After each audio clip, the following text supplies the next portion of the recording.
Hi, this is Kath. Welcome. We are working through the Psalms, and the last psalm we did was Psalm 145. And Psalm 145 ends with this. It says, "My mouth will speak in praise of the Lord. Let every creature praise his holy name forever and ever." And really, that's what we're going to see in the next five Psalms. We're going to see psalms that are just simply praise.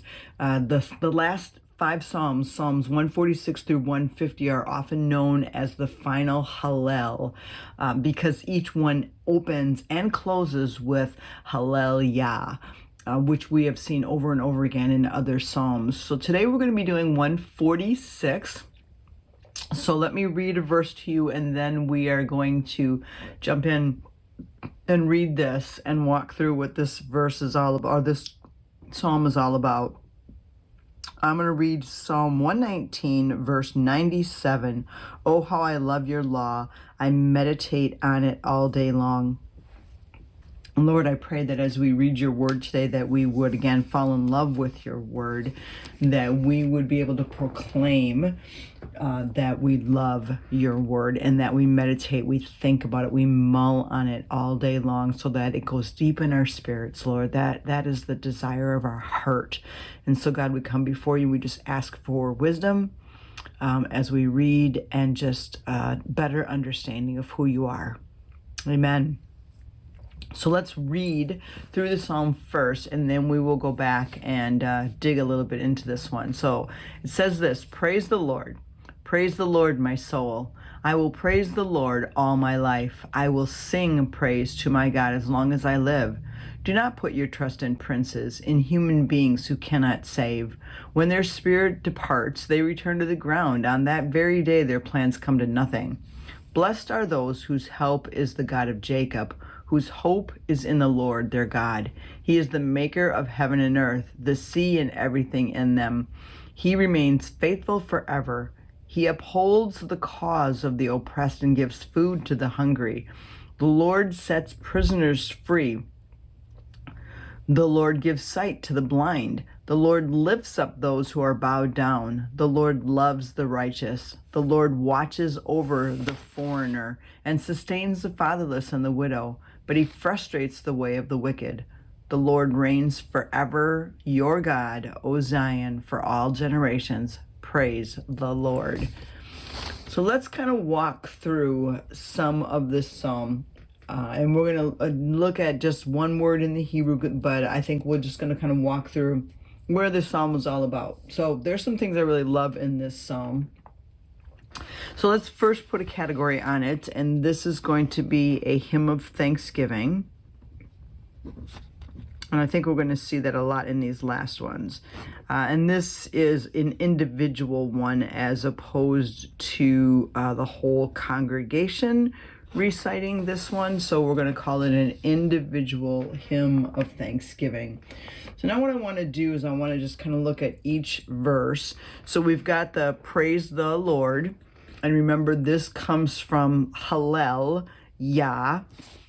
So I'm actually going to write that just over here next to it. So just as a reminder for myself, so it comes from the word Hallel and Yah, which is the shortened version of Yahweh. And that's how we get praise the Lord. Now, that sentence is what we would call an imperative, which is a command. So the writer is saying, this is what we need to be doing. Praise the Lord. So he's saying that to the congregation or to the people, right? He's saying, praise the Lord. And then the next statement is, praise the Lord, my soul.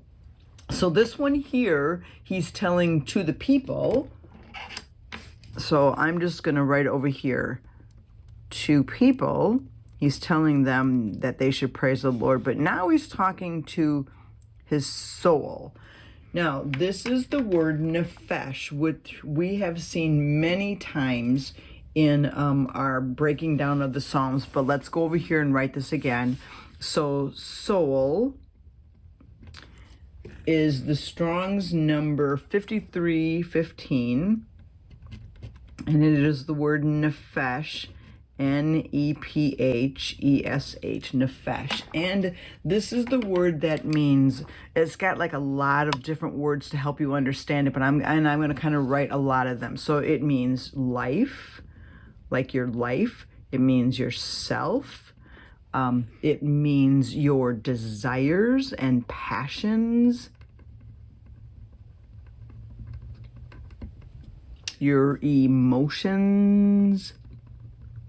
So if that helps. And then one commentary that I read, or a podcast I had listened to, said it's really the essence of who you are. And I love that definition too. So I always like to write that down too. So the essence of who you are. So this is who he's saying. He is talking to himself and saying, self, praise the Lord. My passions, my emotions, the essence of who I am, praise the Lord. Not praise me, not anyone else, but praise the Lord. So the first one is to the people, praise the Lord. Now he's saying, my soul, he's talking to himself, my soul needs to praise the Lord. And I think that we need to keep that in mind, that there are times in life where we need to speak to ourselves and say, self, quit feeling sorry for yourself and praise the Lord. And then the next statement is, I will praise the Lord. So this is what we would call a confession. It is what I'm going to do. I'm confessing what I'm going to do. I will. See, there's that I will praise the Lord. So there's that, what again we call confession. And we've looked at that before in previous, we've talked about confessions and petitions. And this is just simply saying, I am going to praise the Lord all my life. I will sing praise to my God as long as I live. And I literally look at that section there and just want to stop and say, man, if you could just live by that alone, our lives would change.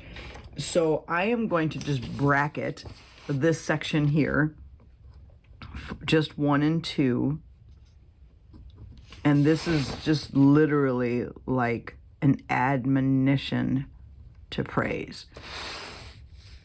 And not just when things are going good. You don't see anything like that. It's just, I will praise the Lord all my life. I will praise the Lord. I will sing praise to my God as long as I live. And then there's this statement, 3 and 4, about not trusting in man, right? Do not put your trust in princes, in human beings who cannot save. When their spirit departs, they return to the ground. On that very day, their plans come to nothing. So it goes from, this is who we need to praise, to, why are you putting your trust in human beings, right? Human beings cannot do anything for you. So this is 3 and 4. And it's this admonition to not trust humans. Okay, our hope and our trust needs to be in God, because he's the one that will answer our prayers. And there are several verses in the Bible that you see this same thought or this same thing listed. So I'm just going to come over to the side here and I'm going to write the references down. And sometimes in my Bible, I will print it out and glue it right here so that I have those verses right next to it. But the first one would be Psalm 60. Verse 11, which says, give us aid against the enemy, for human help is worthless. So we see that again, that human help is not going to save us. Only God can do that. So that's Psalm 60, verse 11. And then we have this, when their spirits depart, they're going to return to the ground. And there's this thought of human life is but a breath. It's transitory. It's very short. Then there are some verses that, again, in the Psalms that talk about that. So Psalm 144, verse 4. Psalm 144, verse 4. So this is going to go towards verse 4. This is towards verse 3. Psalm 144, verse 4 says, man is like a breath. His days are like a passing shadow. So there it is. You see that transitory. So here's why we don't put our trust in human beings, because human beings aren't here long.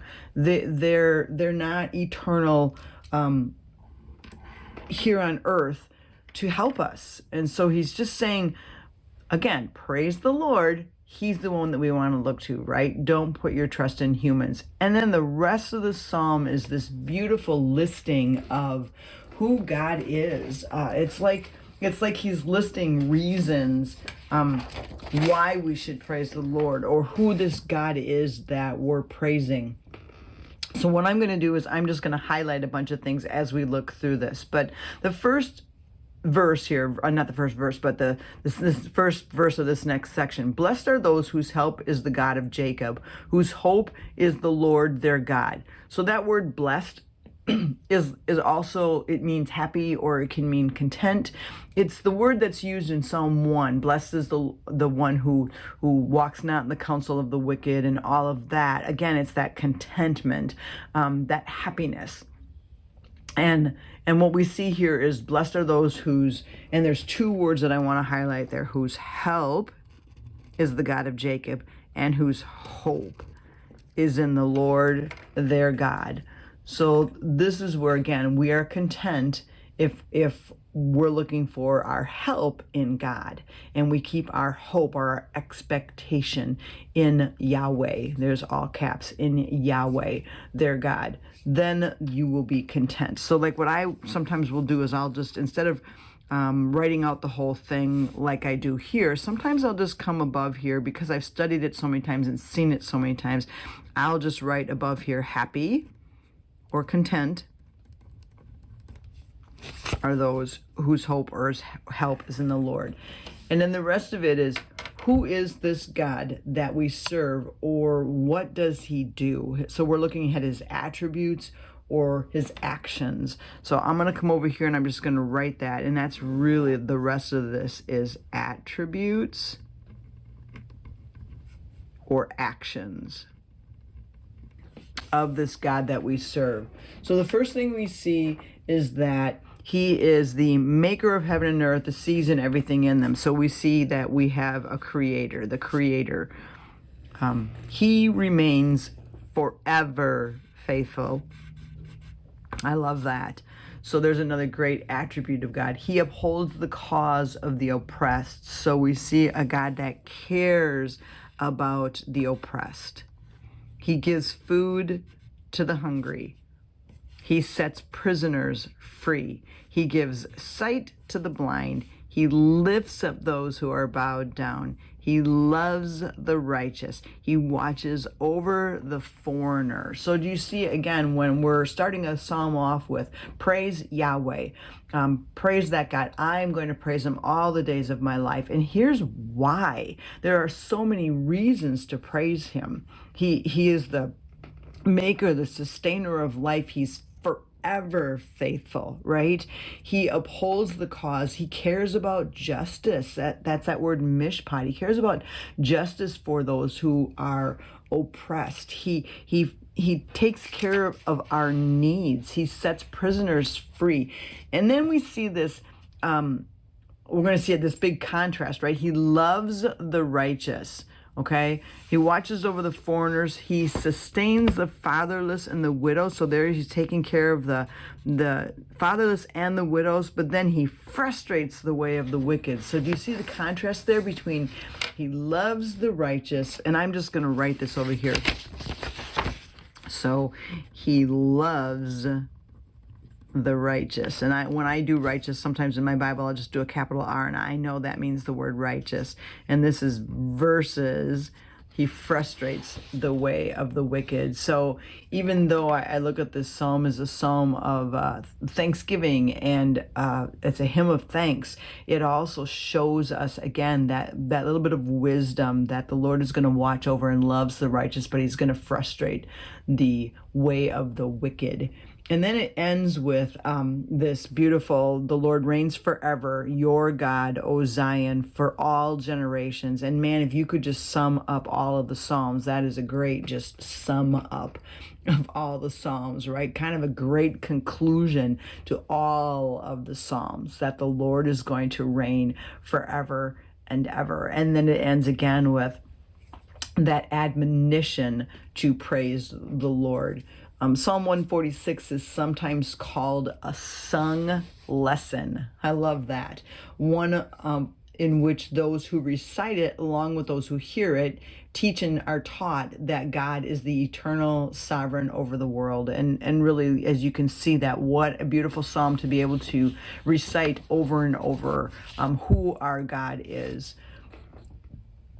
and that he is sovereign over the world. So what a beautiful psalm to get us to see that, and that encouragement or admonition to praise him. So Lord, we come before you now and we praise you, because as we've seen in this psalm, you are worthy of praise, because you are the maker and you are forever faithful, and you uphold the cause of the fatherless and the widow and the oppressed, and you meet our needs, and you set prisoners free, and you give sight to the blind, and you lift us up when we are bowed down.